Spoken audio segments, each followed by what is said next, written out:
Hello students, subject mental health nursing की आज हम एक नई यूनिट स्टार्ट करने वाले हैं जिसका नाम है मूड डिसऑर्डर्स। मूड डिसऑर्डर्स क्या है, क्या इसके क्लासिफिकेशन है, तो इसके बारे में हम विस्तृत रूप से आज चर्चा करेंगे। मूड डिसऑर्डर जो है बहुत ही इम्पोर्टेंट और इंटरेस्टिंग टॉपिक है, जिसमें आपका मैनिक एपिसोड, डिप्रेसिव एपिसोड और बाइपोलर अफेक्टिव डिसऑर्डर्स, ये मेनली 3 डिसऑर्डर इसके अंदर आते हैं। तो आइए स्टार्ट करते हैं। तो mood disorder is a type of functional psychotic disorder in which mood change is the primary and dominant feature. Mood disorder जो है फंक्शनल साइकोटिक डिसऑर्डर्स होता है जिसके अंदर व्यक्ति का मूड चेंजेज होता है और जो कि क्या है उसका प्राइमरी और डोमिनेंट फीचर भी होता है। Mood disorders are characterised by a disturbance of mood accompanied by a full or partial manic or depressive syndrome which is not due to any other physical or mental disorder। Mood disorder है जिसके अंदर mood disturb हो जाता है। इसमें या तो व्यक्ति मैनिक हो जाता है या फिर डिप्रेसिव हो जाता है, यानी कि जो व्यक्ति है पूरी तरह से या फिर पार्शली रूप से मैनिक और डिप्रेसिव हो जाता है, जो किसी फिजिकल या मेंटल डिसऑर्डर से नहीं होता है। आइए अब डिस्कस करते हैं इसके क्लासिफिकेशन पर। क्लासिफिकेशन के बारे में मैंने आपको ICD-10 क्लासिफिकेशन के अंदर बताया था कि जो मूड डिसऑर्डर है वो F39, F32, F39 के अंदर आता है। तो आइए बात करते हैं इसकी। तो F30 के अंदर आता है आपका मैनिक एपिसोड, F31 के अंदर आता है आपका बाइपोलर अफेक्टिव डिसऑर्डर, F32 के अंदर आता है आपका डिप्रेसिव एपिसोड, F33 के अंदर आता है आपका रिकरेंट डिप्रेसिव डिसऑर्डर, F34 के अंदर आता है आपका परसिस्टेंट मूड डिसऑर्डर, F38 के अंदर आता है आपका अदर मूड डिसऑर्डर और F39 के अंदर आता है आपका अनस्पेसिफाइड मूड डिसऑर्डर्स। तो इसमें क्या आता है कि जो मेनली एपिसोड है मैनिक एपिसोड और डिप्रेसिव एपिसोड, ये 2 एपिसोड है इसके अंदर मेनली होते हैं, इन्हीं के बारे में हमको पता होना चाहिए। और एक और डिसऑर्डर होता है जिसका नाम है बाइपोलर अफेक्टिव डिसऑर्डर। इसमें क्या होता है कि इसमें दोनों की सिम्टम्स इसमें मिले जुले आते हैं, यानी कि एक ही पेशेंट के अंदर वो मैनिक हो जाता है, कभी कभी वो डिप्रेसिव हो जाता है। ठीक है। इसके अलावा रिकरेंट डिप्रेसिव डिसऑर्डर, इसमें क्या है कि जो डिप्रेशन है वो बार बार आता है, परसिस्टेंट के अंदर लगातार मूड डिसऑर्डर्स बना रहता है, और अदर मूड डिसऑर्डर्स यानी कि और ऐसे डिसऑर्डर्स जिनके बारे में हमको पता नहीं रहता, या फिर अनस्पेसिफाइड मूड डिसऑर्डर जो क्या है कि स्पेसिफाइड नहीं है। ये होता है आपका मूड डिसऑर्डर का क्लासिफिकेशन। तो इसके बारे में आपको अच्छी तरह से लर्न कर लेना है। तो आइए हम डिस्कस करते हैं इसके मैनिक एपिसोड के बारे में। मैनिक एपिसोड क्या होता है? मैनिक एपिसोड जिसमें क्या होता है कि जो व्यक्ति होता है बहुत ज़्यादा ओवर एक्टिविटी करने लग जाता है, उसका मूड चेंज हो जाता है, सेल्फ इम्पोर्टेंट आइडिया उसके दिमाग में आते रहते हैं, उसके अंदर एक जो ग्रांडियर डेल्यूजन्स है वो पाया जाता है, जिसमें वो अपने आप को महान समझने लग जाता है। इसके अलावा वो बहुत ज़्यादा एक्सेसिव मेकअप करने लग जाता है, उसकी स्पीच जो है वो उसकी टोन होती है वो बढ़ जाती है, बहुत लाउडली तरीके से वो बोलने लग जाता है। तो इस तरह से क्या है कि मैनिक एपिसोड होता है। तो आइए डिस्कस करते हैं। तो इंट्रोडक्शन से, तो इंट्रोडक्शन में है इसका mania refer to a syndrome in which the central features are over activity, mood change and self important ideas.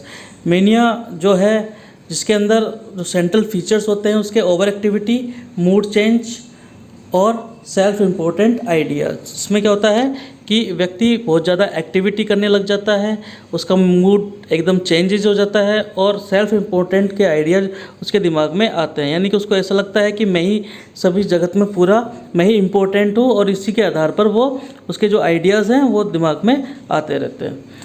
The life time risk of manic episode is about 0.8 to 1%। इसका जो life time risk है manic episode का वो बहुत ही कम होता है, यानी कि 0.8 से लेकर 1% रहता है। The disorder occur in episode lasting usually 3 to 4 months followed by complete recovery. इस प्रकार का जो डिसऑर्डर है वो 3 से 4 महीने तक रहता है, जब तक उसकी क्या है कि कंप्लीट रिकवरी नहीं हो जाती है। तो आइए बात करते हैं इसकी डेफिनेशन की। डेफिनेशन में आपको बताया है कि mania is a mood disorder and state of hyper excitement.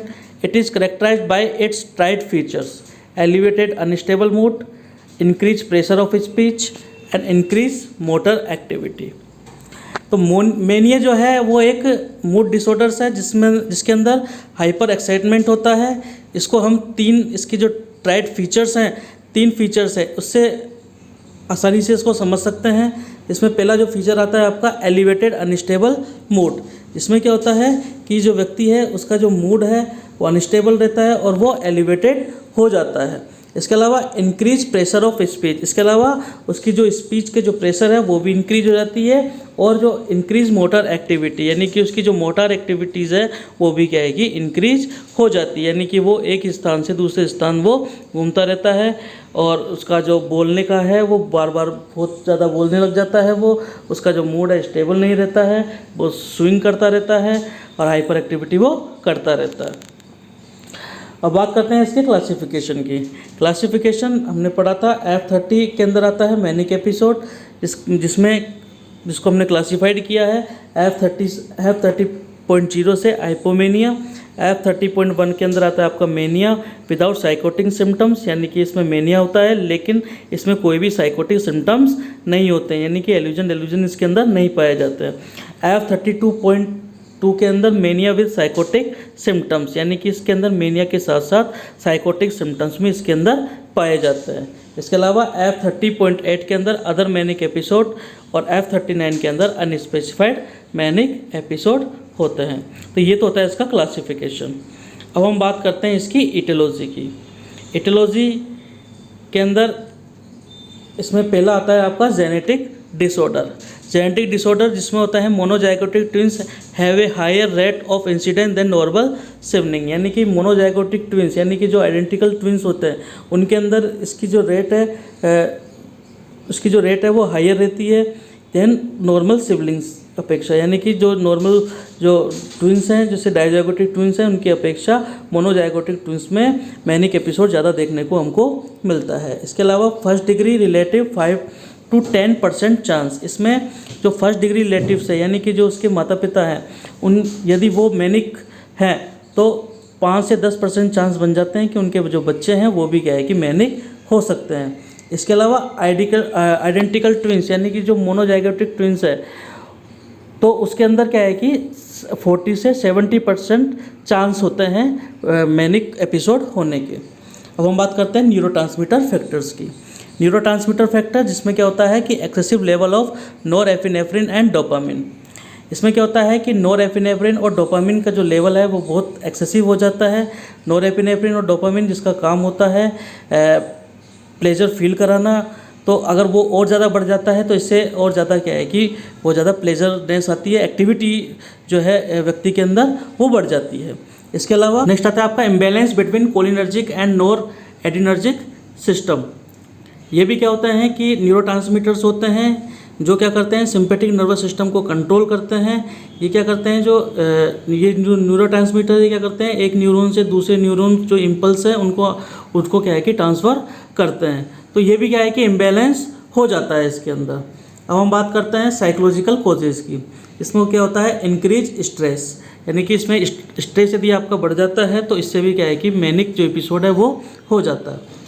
Changes in life, यानी कि आपकी लाइफ में कोई नया चेंजेस आता है तो इसमें भी आपका जो है मैनिक एपिसोड बढ़ जाता है। इसके अलावा रोल चेंज में कोज मूड चेंजेस, यानी कि आपका लाइफ के दौरान लाइफ में आपका कोई रोल अगर चेंजेज होता है तो वो भी क्या है कि आपका जो मूड चेंज है वो उसका कारण बनता है और आप मैनिक एपिसोड हो सकते हो।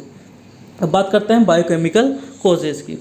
तो metabolic changes in brain pathology with these disorders, यानी कि जो ब्रेन पैथोलॉजी है उसमें मेटाबॉलिक चेंजेस भी आते हैं इस डिसऑर्डर के अंदर, जैसे कि द कैटाकोलामाइन इम्बैलेंस इंक्रीज और डिक्रीज कैटाकोलामाइन में कोज मेनिया। जैसे कि इसमें जो कैटाकोलामाइन जो है वो इम्बैलेंस हो जाता है, या तो वो इंक्रीज हो जाता है या फिर वो डिक्रीज हो जाता है, जो क्या है कि मेनिया का एक कारण बनता है। अब हम बात करते हैं इसके क्लिनिकल फीचर्स की। क्लिनिकल फीचर्स में सबसे पहले जो आता है आपका वो आता है एलिवेटेड और एक्सपेंसिव और इरिटेबल मूड, ठीक है, जिसमें क्या होता है कि 4 स्टेज होती है। It has 4 stage depending on the severity of manic episode.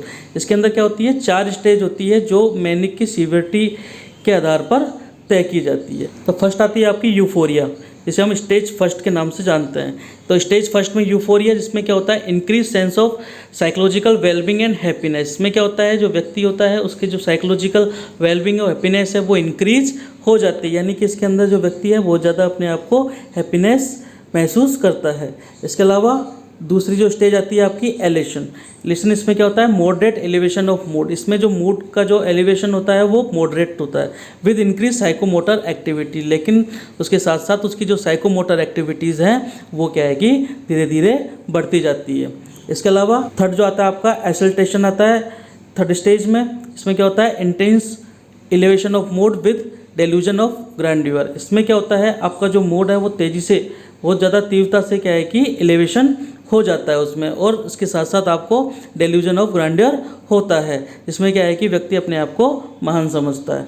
चौथा जो स्टेज आती है आपकी वो आती है इकेट्सी, ठीक है। इसमें क्या होता है सीवियर एलिवेशन ऑफ मूड। इसमें क्या होता है बहुत ज़्यादा सीवियर तरीके से जो मूड है वो एलिवेटेड हो जाता है। तो ये तो होता है आपका पहला फीचर्स में, आपका जो मूड है वो इरिटेबल या फिर एलिवेटेड या फिर एक्सपेंसिव हो जाता है, जिसकी 4 स्टेज हमने पढ़ी अभी। अब बात करते हैं सेकंड फीचर्स की, जिसका नाम है स्पीच एंड थॉट। इसमें क्या होता है फ्लाइट ऑफ आइडियाज़। पहला क्या आता है इसमें फ्लाइट ऑफ आइडिया, जिसमें क्या होता है thought racing in mind, rapid shift from one topic to another topic.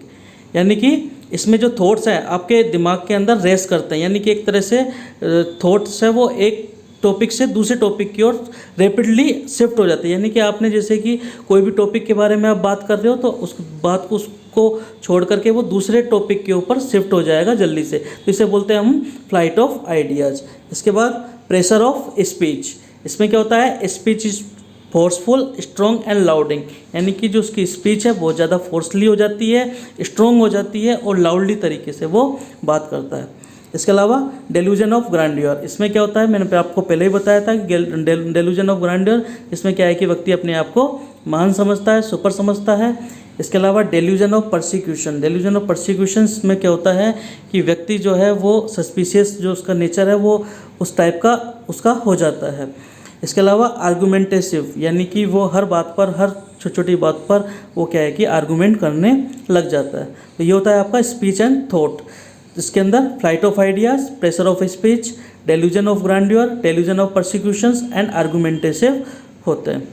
अब हम बात करते हैं तीसरे क्लिनिकल फीचर्स की, जिसमें आता है आपका साइकोमोटर एक्टिविटी।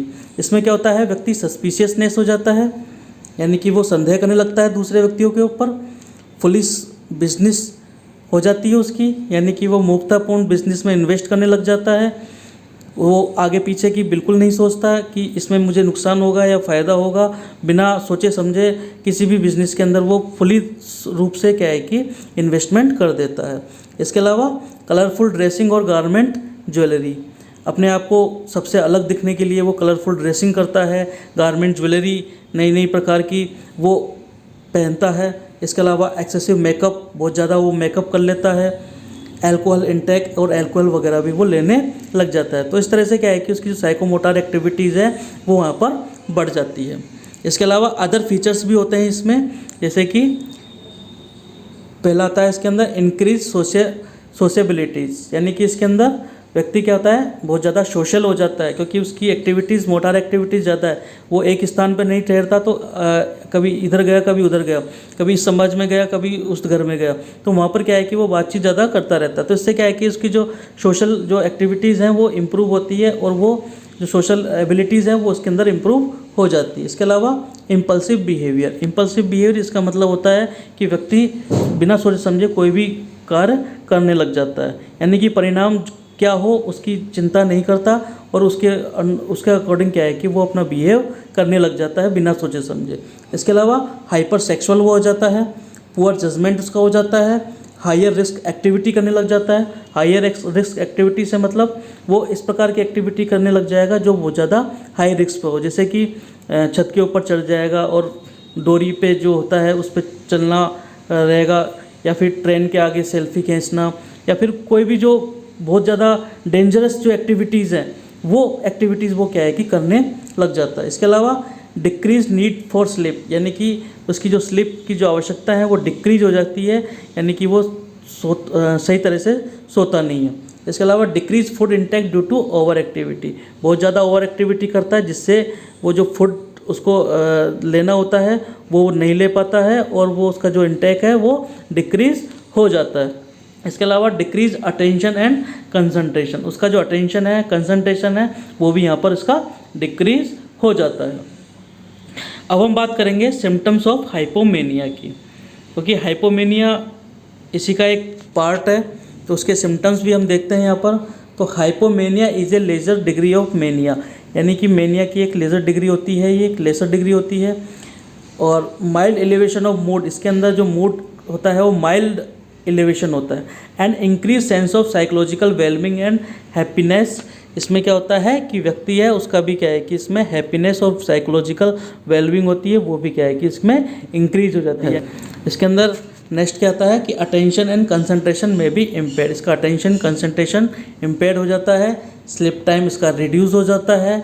REM यानी कि रैपिड आई मूवमेंट जो है वो भी क्या है कि उसका इंक्रीज हो जाता है, ठीक है। लेकिन पेशेंट बिल्कुल एकदम फ्रेश और एनर्जेटिक आपको दिखाई देता है। रैपिड आई मूवमेंट से मतलब उसकी जो आंखें की जो पलकें हैं उसका जो झपकना होता है वो क्या है कि बहुत ज़्यादा रैपिडली हो जाता है। नॉर्मल हम क्या है कि झपकते हैं उससे ज़्यादा हो जाता है, लेकिन बिल्कुल जो पेशेंट है आपको बिल्कुल एकदम फ्रेश और एनर्जेटिक आपको वहाँ पर लगेगा। The individual simply feel great, इसके अंदर जो इंडिविजुअल्स है वो अपने आप के अंदर एक ग्रेट जो है वो फील करता है, यानी कि अपने आप को एक महान समझता है उसके अंदर। थिंकिंग इज स्पीड अप, उसकी जो थिंकिंग है वो स्पीड अप रहती है, यानी कि नए नए आइडियाज़ उसके दिमाग में घूमते रहते हैं, चलते रहते हैं।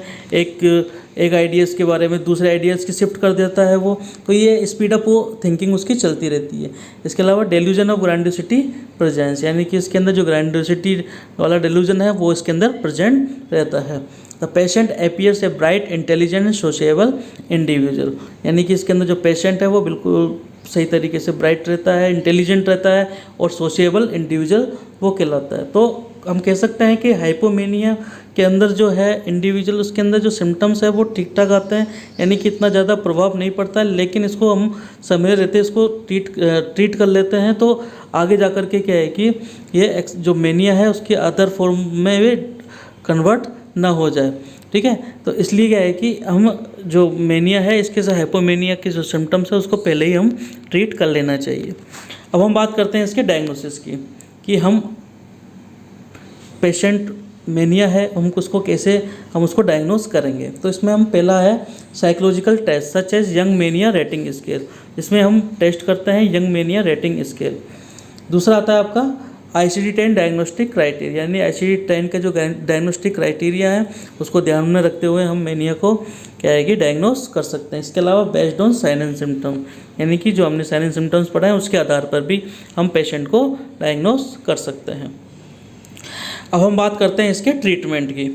ट्रीटमेंट मेनली 3 तरह से हम इसका ट्रीटमेंट करते हैं। पहला जो आता है आपका फार्माकोथेरेपी, जिसमें हम इसको पेशेंट को लिथियम देते हैं 900 से 2100 mg प्रति डे, और carbamazepine 600 to 1800 mg per day, और sodium valproate 600 to 2600 mg per day. तो ये 3 ड्रग्स जो होती है मेनिया की वो मेनली हम यहाँ पर पेशेंट को देते हैं।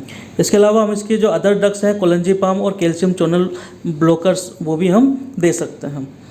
दूसरा जो ट्रीटमेंट में आता है इसका इलेक्ट्रोकन्वल्सिव थेरेपी आता है, जिसको हम ECT भी कहते हैं। ECT can also be used for acute manic excitement if not adequately responding to antipsychotic and lithium. ECT को हम एक्यूट मैनिक एक्साइटमेंट स्टेज में हम उसको दे सकते हैं, यदि जो एंटीसाइकोटिक्स या फिर हम लिथियम जो ड्रग्स दे रहे हैं उसको वो अगर उसको रेस्पॉन्ड नहीं कर रही है तो हम उसको क्या है कि पेशेंट को ECT दे सकते हैं। इसके अलावा साइकोसोशल ट्रीटमेंट, इसमें हम थेरेपीज होती है, इसमें हम मेनली जो थेरेपी होती है फैमिली एंड मैरिटल थेरेपी हम इसके अंदर देते हैं। इसमें क्या होता है use to decrease intrafamilial and interpersonal difficulties, यानी कि जो इंटरफैमिलियल जो इश्यूज़ होते हैं, जो इंटरपर्सनल डिफ़िकल्टीज जो होती हैं उसको डिक्रीज करने के लिए हम फैमिली मैरिटल थेरेपी देते हैं। And to reduce modify stressor, और जो स्ट्रेसर जो आपकी फैमिली के अंदर आता है जिसकी वजह से आप मेनिया हो सकते हो, तो उसको भी क्या है कि वो मॉडिफाई करता है, उसको रिड्यूस करता है। इसका जो मेन पर्पज होता है वो होता है कि इंश्योर कंटिन्यूटी ऑफ ट्रीटमेंट, यानी कि इसका जो ट्रीटमेंट है वो लगातार चलता रहे। इस चीज़ से क्या है कि वो इंश्योर रहे, जो आपका थेरापिस्ट है वो इस चीज़ से इंश्योर रहे कि उसका जो ट्रीटमेंट है वो लगातार कंटिन्यू चलता रहे। तो मेनली हम जो फैमिली और मैरिटल थेरेपी इसमें देते हैं। तो ये तो होता है इसका ट्रीटमेंट। अब हम बात करते हैं इसके नर्सिंग मैनेजमेंट की। नर्सिंग मैनेजमेंट के अंदर हम पहले सबसे पहले इसका नर्सिंग असेसमेंट देते हैं, जिसमें हम सब्जेक्टिव साइंस और ऑब्जेक्टिव साइंस देखते हैं। सब्जेक्टिव साइंस, इसमें पेशेंट अपने साइंस जो है वो खुद बताता है, जैसे फीलिंग ऑफ जो, यानी कि उसको एक आनंद की अनुभूति हो रही है, ठीक है। रैपिड मूड स्विंग, उसका जो मूड है वो स्विंग हो रहा है, तो वो पेशेंट खुद बता सकता है कि मैं एक कुछ सोचता हूँ तो उसके बाद दूसरा टॉपिक में बस शिफ्ट कर जाता हूँ। स्लीप डिस्टर्बेंस, सोने में कठिनाई हो रही है उसको, डेल्यूजन उसको आ रहे हैं, हेलुसिनेशन उसको आ रहे हैं, तो ये सब्जेक्ट यानी कि पेशेंट जो है वो आपको बताता है। इसके अलावा कुछ ऑब्जेक्टिव साइन है जिसको जो नर्स होती है उसको ऑब्जर्व करनी होती है, जैसे कि डिस्टर्बेंस ऑफ स्पीच, यानी कि स्पीच का डिस्टर्बेंस, जब वो आप बात करते हो पेशेंट से तो आपको पता चल जाता है कि पेशेंट जो स्पीच है वो डिस्टर्ब हो रही है, उसकी जो स्पीच है वो रैपिड हो रही है, बहुत तेज़ी से बोल रहा है, वो लाउडली तरीके से बोल रहा है, प्रेशर दे करके बोल रहा है स्पीच को, अपनी बात को। ईजिली डिस्ट्रैक्ट, कोई भी बात करते हैं तो जल्दी ही वो क्या है कि वो व्याकुल हो जाता है, डिस्ट्रैक्ट हो जाता है। और ओवर एक्टिविटी आप उसको देखने को मिल रही है, यानी कि पेशेंट एक स्थान से दूसरे स्थान बार बार चल रहा है, फिर रहा है, घूम रहा है, या कोई भी एक्टिविटीज़ बिना मतलब कि वो सारी चीज़ें क्या है कि वो करता रहता है, तो वो एक्टिविटी हम क्या है कि ऑब्जर्व कर सकते हैं। इसके अलावा वेट चेंजेस, यानी कि उसके अंदर वेट चेंजेज हो रहे हैं, यानी कि वेट उसका डाउन हो रहा है, तो हम ये मान सकते हैं कि हाँ भाई इसको जो न्यूट्रिशंस है वो सही तरीके से वो खाना नहीं ले पा रहा है, तो ये क्या है कि ऑब्जेक्टिव साइंस है। तो इस तरीके से क्या है कि हम पेशेंट का नर्सिंग असेसमेंट फर्स्ट करते हैं, देन उसके बाद हम इसके नर्सिंग डायग्नोसिस बनाते हैं। नर्सिंग डायग्नोसिस में हम जो 5 डायग्नोसिस हैं वो हम बताते हैं इसके अंदर। इसके बाद जो नर्सिंग इंटरवेंशन है वो आपको खुद प्रिपेयर करना होगा। इसमें इसमें लिखा हुआ है पेज नंबर वगैरह, यानी कि बुक जो आर श्रीवानी है उसका जो सेकंड एडिशन है, जिसमें हम 91 से 94 के अंदर इसका इंटरवेंशन पढ़ सकते हैं, और जो आर श्रीवानी है उसका थर्ड एडिशन जिसका हम 153 से 157 पेज नंबर है उसमें उसके बारे में अध्ययन कर सकते हैं। तो इंटरवेंशन आप वहाँ से पढ़ लीजिए। अगर फिर भी आपको समझ में नहीं आता है तो मेरे से संपर्क कर लेना और मैं आपको बता दूंगा, ठीक है। तो अब बात करते हैं नर्सिंग डायग्नोसिस। तो मेनली इसकी जो 5 नर्सिंग डायग्नोसिस हैं उनके बारे में आपको बता देता हूँ पहले। तो फर्स्ट आता है आपका high risk for injury related to extreme hyper activity and impulsive behaviour. इसमें क्या होता है, जो पेशेंट है वो हाई रिस्क इंजरी उसको हो सकती है बिकॉज ऑफ हाइपर एक्टिविटी, क्योंकि बहुत ज़्यादा वो एक्सट्रीम हाइपर एक्टिविटी करता है, और इम्पल्सिव बिहेवियर करता है, यानी कि बिना सोचे समझे कार्य को करता है, क्या परिणाम निकलेगा इसका उसकी चिंता नहीं करता और वो कार्य वो कर देता है, इसलिए उसकी जो रिस्क है इंजरी की वो यहाँ पर बढ़ जाती है। तो उसको हमको क्या है कि उसका इंटरवेंशन आपको करना है। इसके बाद दूसरा आता है आपका high risk for violence, self directed और directed at others related to manic excitement, delusion thinking and hallucination. इसमें क्या होता है कि जो पेशेंट है वो हाई रिस्क वायलेंस के लिए भी जाता है, यानी कि वो बहुत ज़्यादा वो वायलेंस कर सकता है, यानी कि वो अपने आप को भी हानि पहुंचा सकता है, या फिर वो दूसरे जो हैं दूसरे लोगों को भी क्या है कि वो वायलेंस उनके ऊपर कर सकता है बिकॉज मैनिक एक्साइटमेंट, क्योंकि बहुत ज़्यादा वो मैनिक एक्साइटमेंट है, इधर उधर कोई भी चीज़ देखता है वो उठा करके फेंक सकता है, ओवर एक्टिविटी उसकी वहाँ पे बढ़ जाती है, डेल्यूजन थिंकिंग है, सस्पिशियस नेचर उसका हो जाता है, अपने आप को सुपर समझता है, तो इस तरह के जो डेल्यूजन थिंकिंग है उसकी हो जाती है, हेल्यूसिनेशन उसको हो जाता है, जिसकी वजह से वो वायलेंस कर सकता है अपने आप के ऊपर भी या फिर किसी दूसरे के ऊपर भी वो वायलेंस कर सकता है। तो इसकी भी क्या है कि हमको इंटरवेंशन करना है। तीसरा जो आता है आपका altered nutrition less than body requirement related to refusal और inability to sit still long enough to eat, यानी कि उसका जो न्यूट्रिशन है वो भी क्या है कि अल्टर्ड हो गया, लेस देन बॉडी रिक्वायरमेंट, यानी इसकी जो बॉडी रिक्वायरमेंट जितना होता है उससे उसका जो न्यूट्रिशन है वो कम हो गया है बिकॉज ऑफ रिफ्यूजल और inability to sit still long enough to eat, क्योंकि वो खाने को रिफ्यूजल कर देता है, यानी कि वो एक जगह नहीं बैठता है, क्योंकि खाना खाने के लिए हमको एक जगह स्थान पर बैठना होता है, खाना खाना होता है, लेकिन वो इतना ओवर एक्टिविटी करने लग जाता है कि वो खाना पीना सब का त्याग कर देता है, भूल जाता है खाना खाना, जिसकी वजह से उसका जो बॉडी का जो रिक्वायरमेंट है वो वहाँ पर उसकी न्यूट्रिशंस की कमी उसको आ जाती है। इसके अलावा self esteem disturbance related to unmet dependency needs, lack of positive feedback. उसका जो सेल्फ एस्टीम डिस्टर्बेंस है, यानी कि जो आपका आत्मसम्मान है, वो भी क्या है कि यहाँ पर डिस्टर्ब हो सकता है, क्योंकि उसको अनमेट डिपेंडेंसी नीड, यानी कि जिन आवश्यकताओं के लिए वो डिपेंडेंट है, यदि वो उसको नहीं मिलती है या फिर कोई पॉजिटिव फीडबैक उसको नहीं आता है, उसकी कमी रहती है, तो जिसकी वजह से उसका जो सेल्फ स्टीम है वो डिस्टर्ब यहाँ पर हो सकता है, तो उसका इंटरवेंशन करना है हमें। इसके अलावा पांचवा जो आता है अपन nursing diagnosis, altered family process related to euphoric mood and grandiose ideas and manipulative behaviour, यानी कि उसका जो फैमिली प्रोसेस है वो भी अल्टर्ड हो गया, क्योंकि वो बहुत ज़्यादा यूफोरिक स्टेज में रहता है, बहुत ज़्यादा एक्सेसिव उसको हैप्पीनेस अनुभव होता है, उसका जो मूड है वो यूफोरिक स्टेज पर रहता है, ग्रैंडियस आइडियाज़ उसके दिमाग में आते रहते हैं, मैनिपुलेटिव बिहेवियर उसका हो जाता है, इसकी वजह से जो उसका जो फैमिली प्रोसेस है वो अल्टर्ड हो जाता है।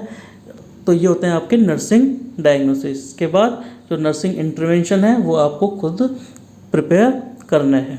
तो ये होता है आपका मूड डिसऑर्डर्स का मैनिक एपिसोड। नेक्स्ट जो क्लासेज है उसके अंदर हम इसके डिप्रेसिव एपिसोड के बारे में चर्चा करेंगे। Thank you.